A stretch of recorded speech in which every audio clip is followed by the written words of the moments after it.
Hello students. तो matrices के last वाले लेक्चर में हमने चैप्टर स्टार्ट किया था, कुछ टॉपिक किए थे, ठीक है। अब आज जो हमारा टॉपिक जहां से स्टार्ट करना है, मैं देखो लास्ट लेक्चर में हमने क्या किया था कि मैट्रिक्स होती क्या है, मैट्रिक्स फॉर्म कैसे करते हैं और मैट्रिक्स को कंपेयर कैसे करते हैं। अगर दो मैट्रिक्स है इधर और इस तरफ, बीच में इक्वल टू का साइन है, तो मैट्रिसेस कंपेयर कैसे होती है, इतना हमने लास्ट लेक्चर में पढ़ा था, ठीक है। अब बात आती है, आज दो चीजें अलग अलग पढ़नी है। सबसे पहले तो एक चीज पढ़नी है जिसको बोलते हैं scalar multiplication of a matrix, ठीक। अब देखो स्केलर मल्टीप्लिकेशन क्या होता है। देखो स्केलर मल्टीप्लिकेशन का मतलब होता है एक नंबर से एक मैट्रिक्स को मल्टीप्लाई करना, ठीक है। जैसे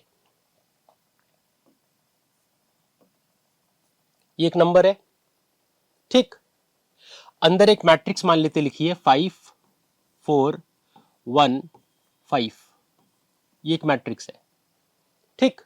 सबसे पहली और सबसे इंपॉर्टेंट चीज, स्केलर मल्टीप्लिकेशन का ऑर्डर के साथ कोई लेना देना नहीं है, कोई रिलेशन नहीं है।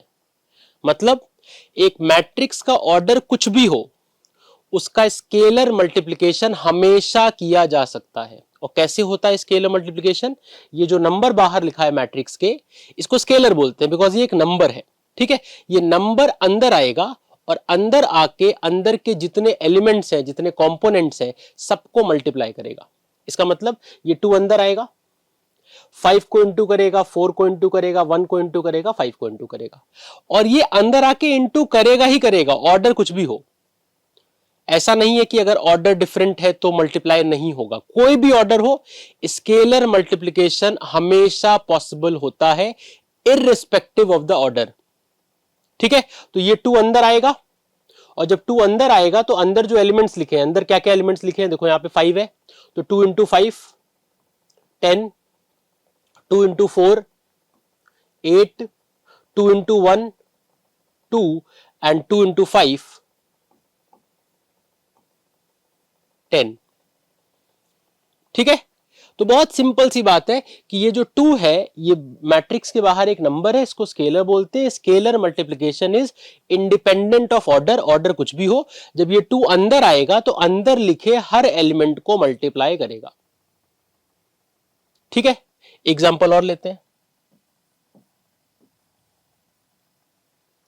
5 लिखा है मैट्रिक्स, यहां पे 7 है, 8 है, 1 है, 3 है, 0 है, 6 है, ठीक। बाहर कोई भी नंबर हो, ये नंबर अंदर जाएगा, अंदर जाकर हर एक एलिमेंट को मल्टीप्लाई करेगा। इसका मतलब 5 जब अंदर जाएगा तो 5 इंटू 7 35, 5 इंटू 8 40, 5 इंटू 1 5, मतलब मल्टीप्लाई करते जाओ। 5 अंदर जाएगा और अंदर जो जो एलिमेंट्स है सबको मल्टीप्लाई करेगा। तो इसका मतलब 5 इंटू 7 35, 5 इंटू 8 40, 5 इंटू 1 5, फिर 5 इंटू 3 15, 5 इंटू 0 0, 5 इंटू 6 30, ठीक है। तो scalar multiplication is multiplication of a matrix bye a number. वो नंबर अंदर जाएगा और अंदर जो जो नंबर लिखे हैं सबको मल्टीप्लाई करेगा। मैट्रिक्स का ऑर्डर कुछ भी हो, irrespective of order, matrix multiplication is always possible, ठीक है, विद अ स्केलर। मतलब एक स्केलर को एक मैट्रिक्स से मल्टीप्लाई हमेशा किया जा सकता है, ठीक है। अब कुछ क्वेश्चंस पे आते हैं। जैसे ये क्वेश्चन है, एक मैट्रिक्स ए है जिसके अंदर कुछ एलिमेंट्स हैं, बी है और सी है, और हमें क्या करना, हमें फाइंड करना है ए प्लस 2b माइनस 3c। तो अब यहां पे मैट्रिक्स का एडिशन सब्ट्रैक्शन भी इन्वॉल्व है। तो एडिशन सब्ट्रैक्शन कैसे करते हैं इसको बात समझ लेते हैं। देखो एडिशन सब्ट्रैक्शन के लिए पहली कंडीशन यह है कि दो मैट्रिक्स आपस में ऐड या सब्ट्रैक्ट तभी हो सकती है जब उनका ऑर्डर एग्जैक्टली सेम हो, ठीक है। दो मैट्रिक्स आपस में ऐड या सब्ट्रैक्ट कब होगी? केवल उस केस में होगी जब उनका ऑर्डर एग्जैक्टली सेम होगा, ठीक। तो जैसे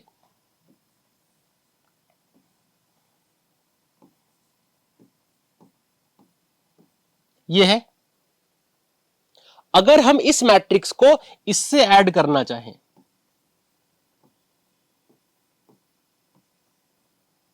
ठीक है, तो हमारा आंसर होगा वी कैन नॉट ऐड, ये इससे ऐड नहीं हो सकती। क्यों नहीं ऐड हो सकती? बिकॉज इसका ऑर्डर डिफरेंट है। इसका ऑर्डर क्या है? इसका ऑर्डर है 2 इंटू 2, क्योंकि 2 रो है 2 कॉलम्स है।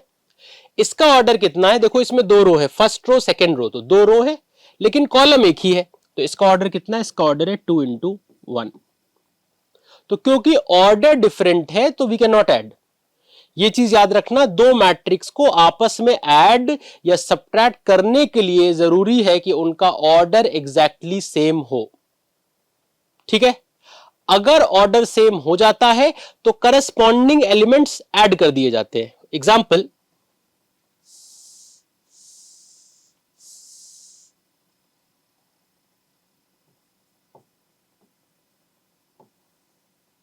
अगर इनको ऐड करना है, ये मैट्रिक्स और ये मैट्रिक्स हमें ऐड करनी है, तो पहले ऑर्डर चेक कर लिया, ऑर्डर सेम है, इसका ऑर्डर भी 2 इंटू 2 है, इसका ऑर्डर भी 2 इंटू 2 है, और इनको ऐड करना है। तो जब ऐड करेंगे इनका जो रिजल्टेंट आएगा, मतलब इसका जो आंसर आएगा, जो रिजल्ट आएगा, देखो वो कितना आएगा। ये 2 को 2 से ऐड करो तो 2 प्लस 2 कितना हुआ? 4। देन 5 प्लस 5 कितना हुआ? 10। देन 1 प्लस 5 कितना हुआ? 6। देन 7 प्लस 3 10। ये आंसर है। ठीक है, इसका मतलब है कि दो मैट्रिक्स को हम ऐड या सब्ट्रैक्ट केवल तब कर सकते हैं जब उनका ऑर्डर सेम हो। और करते कैसे हैं? एक मैट्रिक्स यहां लिखी, बीच में प्लस का साइन लगा, एक मैट्रिक्स और लिखी, और उसके करस्पॉन्डिंग एलिमेंट्स को आपस में ऐड करते हुए चले गए। क्लियर है? सिमिलरली सब्ट्रैक्शन में भी ऐसा ही होता है। ठीक, अब ये जो क्वेश्चन आया था हमारे पास, इस क्वेश्चन को हम सॉल्व कर सकते हैं, बिकॉज हमने एडिशन समझ लिया, हमने सब्ट्रैक्शन समझ लिया, और हमने स्केलर मल्टीप्लिकेशन भी समझ लिया। ये जो क्वेश्चन है ये इन तीनों कॉन्सेप्ट को इन्वॉल्व कर रहा है। इसमें थोड़ा एडिशन भी इन्वॉल्व है, सब्ट्रैक्शन भी है, और स्केलर मल्टीप्लिकेशन भी है। तो तीनों कॉन्सेप्ट समझ लिया, अब हम इसको सॉल्व कर सकते हैं। बहुत इजी, बहुत सिंपल सा क्वेश्चन है। ठीक, तो देखो देखो क्वेश्चन में क्या पूछ रहा है। क्वेश्चन में 3 मैट्रिक्स दी है और हमें फाइंड करना है a plus 2b minus 3c की value. a plus 2b minus 3c की वैल्यू। ठीक है, देखो a क्या है हमारा? a जो मैट्रिक्स है वो ये है 1 2 माइनस 2 3, ये मैट्रिक्स a है। ठीक, प्लस 2b, तो प्लस 2 टाइम्स, अच्छा जो b मैट्रिक्स है वो है -2 -1 1 एंड 2, -2 -1 1 एंड 2। ठीक है, और इसके बाद जो c मैट्रिक्स है वो है -3c, तो -3 टाइम्स जो c मैट्रिक्स है उसके जो एलिमेंट्स है वो है 0 3 2 एंड -1। ठीक है, अब इस क्वेश्चन में सबसे पहले दो जगह स्केलर्स दिए हैं। जैसे यहां पे एक 2 है, ये 2 अंदर जाएगा, ध्यान रखना केवल 2 अंदर जाएगा, ये प्लस साइन को यहीं पे छोड़ देंगे, और अंदर जाकर अंदर जो नंबर्स हैं, जो एलिमेंट्स हैं, उन सबको मल्टीप्लाई करेगा। ठीक है, सेम वे यहां पे जो 3 है, ये 3 भी अंदर जाएगा, अगेन माइनस साइन नहीं अंदर जाएगा, माइनस साइन को हम बाहर ही रहने देंगे, तो माइनस बाहर ही रहेगा, बस 3 अंदर जाएगा मतलब +3, और 3 जब अंदर जाएगा तो अंदर लिखे हुए हर एलिमेंट्स को मल्टीप्लाई कर देगा। ठीक है, तो जो इसका नेक्स्ट स्टेप होगा वो होगा, पहले हम लोग ये मैट्रिक्स लिख लें 1 2 -2 3, ये 2 अंदर जाएगा और अंदर लिखे हुए हर एलिमेंट को मल्टीप्लाई करेगा। तो 2 जब अंदर जाएगा ये हो जाएगा plus 2 into -2 -4, 2 into -1 -2, 2 into 1 2 and 2 into 2 4। ठीक है, क्लियर है? फिर जैसा मैंने कहा माइनस साइन अंदर नहीं जाएगा, मतलब अंदर हम मल्टीप्लाई 3 से करेंगे, -3 से नहीं, तो माइनस साइन यहीं रहेगा, 3 अंदर जाएगा, जब 3 अंदर जाएगा तो 3 into 0 0, 3 into 3 9, 3 into 2 6 and 3 into -1 -3। Clear है ये? ठीक। अब देखो क्या करना है, अब तो क्वेश्चन बहुत सिंप्लीफाइड वे में बिल्कुल सिंपल हो गया, मतलब अब ज्यादा कुछ है नहीं इसमें। इसको इसमें ऐड करना है, तो मतलब इस मैट्रिक्स को इस मैट्रिक्स में ऐड करना है। ऐड करने से पहले मैंने क्या बोला, केवल इतना चेक करना होता है कि ऑर्डर सेम है कि नहीं। अगर ऑर्डर सेम है वी कैन ऐड, ठीक है। उसके बाद इसको इसको जब ऐड करेंगे तो जो रिजल्ट आएगा उस मैट्रिक्स का ऑर्डर भी वही होगा जो दो मैट्रिक्स पहले थी जिनको ऐड किया है उनके जो ऑर्डर है। फिर से रिपीट करें, दो मैट्रिक्स जो ऐड किया है उनका ऑर्डर सेम होगा तभी वो ऐड होंगे, और जो आंसर आएगा आंसर का ऑर्डर भी वही होगा जो कि दो ओरिजिनल मैट्रिक्स का ऑर्डर है जिनको ऐड किया गया है। ठीक है, तो अब क्या करेंगे, ऐड कर लो। अच्छा, ऐड करने का तरीका क्या है बताया मैंने, कोरोस्पॉन्डिंग एलिमेंट्स ऐड होते हैं। जैसे यहां पर 1 है, 1 जहां पर है उस जगह पर यहां पर क्या है, -4 है, तो इसका मतलब 1 का कोरोस्पॉन्डिंग एलिमेंट -4 है। जहां पे यहां 1 है उस जगह पे इधर -4 है, तो 1 और -4 ऐड हो जाएगा। 1 -4 कितना होगा, यह आएगा -3। ठीक, देन 2 प्लस -2, तो 2 प्लस -2, 2 और 2 कैंसिल हो जाएगा बिकॉज ये 2 है, प्लस माइनस माइनस, तो 2 - 2 इज 0, तो ये आएगा 0। देन -2 प्लस 2, तो -2 एंड +2, -2 एंड +2 कैंसिल, तो इसका मतलब ये अगेन क्या आ गया, 0। एंड 3 प्लस 4, तो 3 प्लस 4 कितना होता है, 3 प्लस 4 होता है 7। ठीक है, इसमें से हमें माइनस करना है 0 9 6 -3। ठीक है, तो ये हमें माइनस करना है। अब करो माइनस, -3 -0, तो क्या आएगा देखो, -3 -0, तो ये आएगा -3। माइनस करने में भी वही रूल्स है कि सब्ट्रैक्शन तभी हो सकता है जब ऑर्डर सेम होगा, और नेक्स्ट बात, सब्ट्रैक्ट करने के बाद जो रिजल्ट आएगा उसका ऑर्डर वही होगा जो उन दो मैट्रिक्स का था जिनको सब्ट्रैक्ट किया जा रहा है। ठीक है, तो यहां पर -3 -0 आएगा -3, देन 0 -9, तो यह आएगा -9, एंड 0 -6, तो यह आएगा -6, एंड 7 -3, तो 7 माइनस, फिर ब्रैकेट में माइनस, तो माइनस माइनस प्लस, तो इसका मतलब 7 + 3 विच विल गिव 10। तो ये जो हमारा मैट्रिक्स आ रहा है ये हमारा फाइनल आंसर है। क्लियर है? नेक्स्ट क्वेश्चन करें, इसी तरह का एक क्वेश्चन और करते हैं। जैसे ये क्वेश्चन है, क्वेश्चन क्या कह रहा है, क्वेश्चन कह रहा है इफ ए इज, एक मैट्रिक्स दिया है, बी में भी एक मैट्रिक्स दिया है, हमसे पूछा है then find matrix X such that, हमें मैट्रिक्स एक्स फाइंड करना है सच दैट, ये एक इक्वेशन दी है। अच्छा, इसमें एक चीज नोटिस करना, इसमें इस तरफ इक्वल टू के इस तरफ 0 नहीं लिखा है, वो ओ लिखा है। मैंने बताया था ओ का मतलब होता है नल मैट्रिक्स, यहां पे देखो ये 0 नहीं है, ये ओ है। ओ का मतलब होता है नल मैट्रिक्स, नल मैट्रिक्स का मतलब होता है कोई भी ऐसी मैट्रिक्स जिसके सारे एलिमेंट 0 हो। ऑर्डर कुछ भी हो सकता है। अच्छा, ऑर्डर कैसे डिसाइड करेंगे, उस क्वेश्चन में, उस इक्वेशन में बाकी जो मैट्रिक्स है उनके जो ऑर्डर होंगे वही ऑर्डर हम लोग नल मैट्रिक्स का भी ले लेंगे। ठीक है, तो अभी यहां पे क्या कह रहा है देखो, अभी क्वेश्चन में एक इक्वेशन दे रखी है। इक्वेशन क्या है, इक्वेशन है 3a + 5b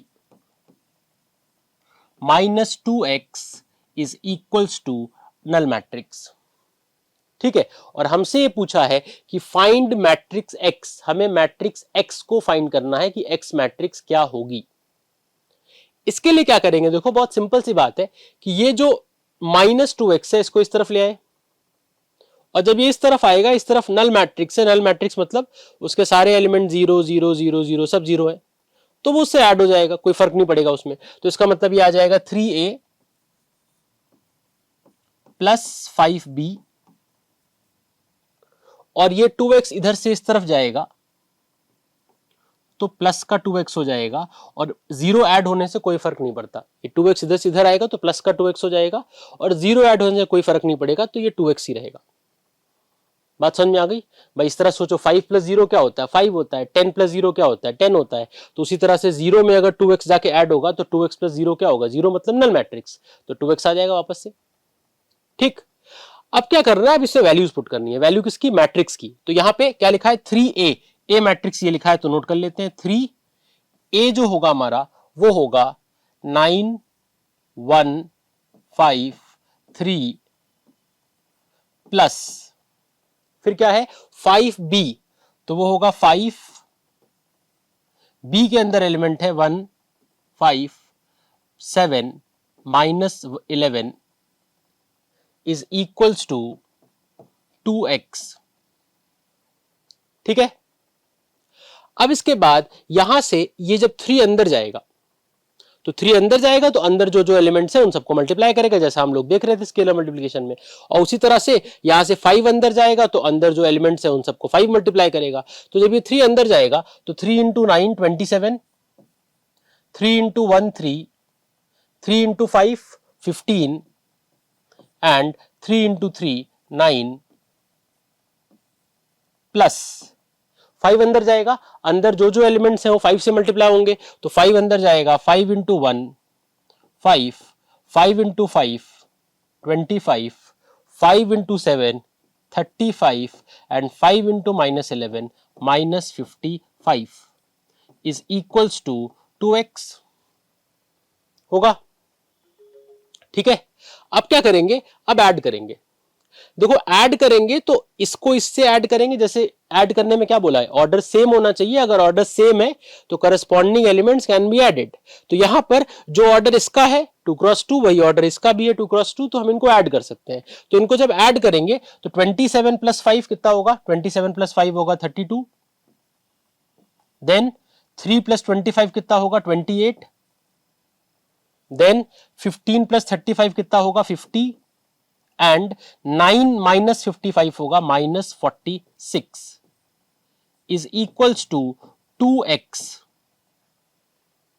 ठीक है, यहां से अगर हम 2 को अपॉन में ले आए, क्योंकि ये 2x है, यहां से अगर हम 2 को अपॉन में ले आए तो वो उधर जाके 1/2 हो जाएगा। तो इसका मतलब ये आ जाएगा 1/2। ये ध्यान रखना, मैट्रिक्स की लैंग्वेज में कभी ऐसा नहीं करते, स्केलर से डिवाइड करते समय कभी ऐसा नहीं लिखेंगे। जैसे अगर ये लिखा है, कभी ऐसा नहीं लिखेंगे कि अपॉन 2 कर रहे हैं। स्केलर से एक तरह से डिवीजन नहीं होता है। स्केलर से जब हम लोग इस तरफ लेके आते हैं स्केलर को, तो अगर उधर मल्टीप्लाई में था तो इधर भी मल्टीप्लाई में रहेगा, खाली डिफरेंस ये है कि उधर अगर 2 था तो जब इधर आएगा तो इंटू 1/2 हो जाएगा। अगर उधर 5 था तो इधर आएगा तो वो इंटू में 1/5 हो जाएगा। मतलब अपॉन ना लिखकर लिखेंगे मल्टीप्लाई की तरह ही। एक तरह से देखा जाए तो 2 से डिवाइड करना या हाफ से मल्टीप्लाई करना, बात एक ही है। तो जब इस तरफ से इस तरफ आएगा तो वो इंटू हाफ की तरह से लिखा जाएगा। ठीक है, तो अब जो है ये 2 इधर आएगा, इस तरफ से इस तरफ आएगा, तो जब 2 इधर से इधर आएगा तो यहां आके बाहर हाफ बन जाएगा, मतलब हाफ ऑफ, और फिर हमारे पास जो मैट्रिक्स है वो है 32 28 और 50 एंड -46। तो 50 एंड -46 इज इक्वल टू, इधर x तो रहेगा ही। ठीक, अब क्या है? ये हाफ अंदर जाएगा, मतलब 1/2 जब अंदर जाएगा तो 1/2 जब अंदर जाएगा तो 32 को 1/2 से मल्टीप्लाई करेंगे तो ये कितना आएगा? ये आएगा 16। भाई इस तरह से देखो, यहां पे करके दिखा दे रहा है। अगर हम 1/2 को 32 से मल्टीप्लाई करें तो 2 से कट जाएगा, ऐसी तो होगा, 16 आएगा।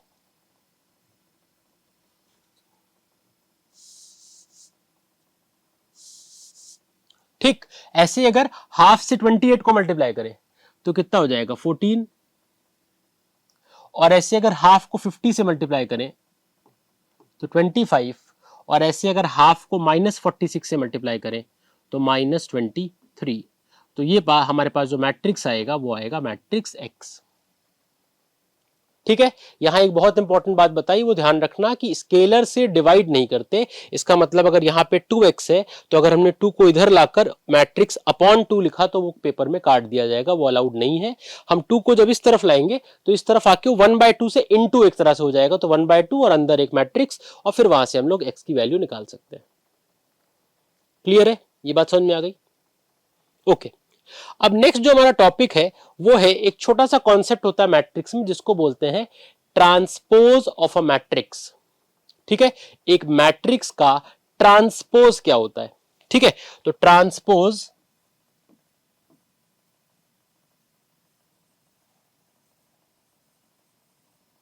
Of a matrix.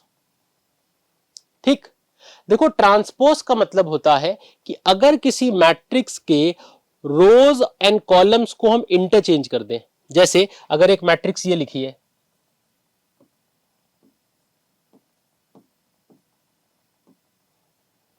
ठीक, और अगर हम इसका ट्रांसपोज लें, ट्रांसपोज में ऊपर छोटा सा ऐसे टी लिखा होता है, ये कई बार ऐसे डैश भी लगा देते हैं।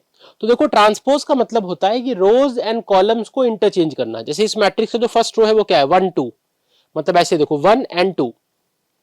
ट्रांसपोज जब लेंगे तो ये ऐसा हो जाएगा, 1 2 जो इस तरह से 1 2 वो ऐसे कॉलम में आ जाएगा 1 2 नीचे, तो यहां पे हो गया 1, यहां पे हो गया 2। ठीक है, फिर ये जो 5 6 सेकेंड रो ऐसा है 5 6, वो सेकेंड कॉलम में आ जाएगा, सेकेंड कॉलम में ऐसा आ जाएगा इस तरह से, तो आ जाएगा 5 6। तो इसका ट्रांसपोज ये है एंड इसका ट्रांसपोज ये है, ये मतलब एक दूसरे के ट्रांसपोज है। तो ट्रांसपोज का मतलब होता है एक मैट्रिक्स के अगर जो रोज है वो कॉलम्स बन जाए और कॉलम्स है वो रोज बन जाए, या वाइस वर्सा। ठीक है, एक और एग्जांपल लेते हैं। जैसे अगर हमारे पास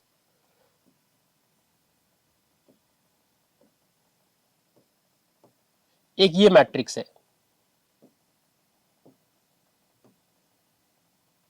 ठीक है, अब इसका ऑर्डर क्या है, देखो इसका ऑर्डर है 2 into 3, क्योंकि यहां पे देखो 2 रो है, first row second row, and column 3 है, फर्स्ट सेकेंड एंड थर्ड, तो ऑर्डर है इसका 2 into 3।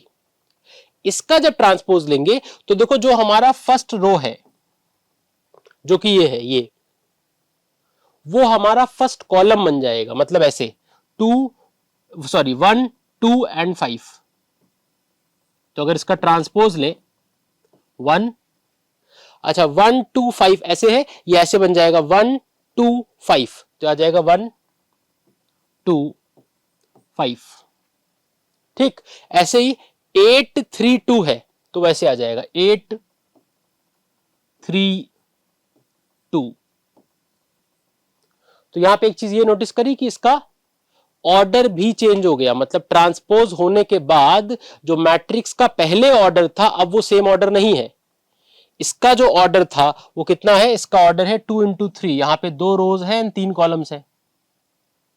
लेकिन जो ट्रांसपोज मैट्रिक्स आई है, जो आंसर आया ट्रांसपोज करने के बाद, यहां पर देखो रो 3 है, first row second row third row, column 2 है, first column and second column, तो इसका जो ऑर्डर है वो 3 क्रॉस 2 है। क्लियर है, ये बात समझ में आ गई? अब एक छोटा सा एग्जांपल ले लें, जैसे अगर क्वेश्चन इस तरह से आ जाए। अच्छा, कुछ लोग ऐसा टीचर्स बोलते हैं कि ट्रांसपोज सिलेबस में, कुछ कहते हैं नहीं है, तो बहुत छोटी सी चीज है। एक बार बोर्ड में भी क्वेश्चन आया ट्रांसपोज का 2011 में आई थिंक, तो इसलिए जो हम ये नहीं कह सकते कि सिलेबस में नहीं है। ठीक, तो छोटा सा कॉन्सेप्ट है, बहुत इजी, ऐसा कुछ नहीं कि बहुत टफ है तो हम पढ़ नहीं सकते। 10 मिनट का कॉन्सेप्ट है, एक आध दो क्वेश्चन प्रैक्टिस कर लो कि क्लियर हो जाएगा। जैसे फॉर एग्जाम्पल अगर किसी ने कहा एक मैट्रिक्स ए है, ठीक, 2 5 1 3, और हमसे बोला find A plus A transpose, find A plus A transpose. तो क्या करना है, पहले मैट्रिक्स ए लिखेंगे। ए मैट्रिक्स क्या है, 2 5 1 3, 2 5 1 3। ठीक, ये हमारा मैट्रिक्स है ए, 2 5 1 3। ठीक है। ऐसे ही ए ट्रांसपोज, तो ए ट्रांसपोज प्लस करना है इसमें, तो प्लस ए का ट्रांसपोज अगर करेंगे तो ये जो 2 5 है, मतलब फर्स्ट रो में 2 है एंड 5 है, फर्स्ट कॉलम में आ जाएगा, मतलब ऐसे आ जाएगा 2 एंड 5, तो यहां पे हो जाएगा 2 5 एंड जो सेकेंड रो है 1 3 वो ऐसे कॉलम में आ जाएगा 1 3, तो यहां पे आ जाएगा 1 3। ठीक, और फिर ऐड कर दे, क्योंकि बीच में प्लस का साइन है, ऐड करना है, तो अगर ऐड करेंगे तो 2 plus 2 4, 5 plus 1 6, 1 plus 5 6 and 3 plus 3 6, तो ये हमारा आंसर है, ये हमारा रिजल्टेंट है। ठीक है, तो मैट्रिक्स टॉपिक में हमने अब तक मैट्रिक्स को कंपेयर करना पढ़ लिया, मैट्रिक्स होता क्या है पढ़ लिया, कंपेयर कैसे करते हैं पढ़ लिया, एडिशन सब्ट्रैक्शन पढ़ लिया, और लास्ट में मैट्रिक्स का स्केलर मल्टीप्लिकेशन पढ़ लिया कि स्केलर से एक मैट्रिक्स को कैसे मल्टीप्लाई करते हैं, और अभी एक टॉपिक देख लिया कि मैट्रिक्स का ट्रांसपोज क्या होता है। ठीक है, अब जो हमारा टॉपिक बचा हुआ है वो है multiplication of a matrix by another matrix. ठीक है, एक मैट्रिक्स को हम एक मैट्रिक्स से कैसे मल्टीप्लाई करते हैं, अभी हमारा ये बचा है, ये हम लोग अब नेक्स्ट लेक्चर में करेंगे। इसमें इतना ही। ठीक है, थैंक यू।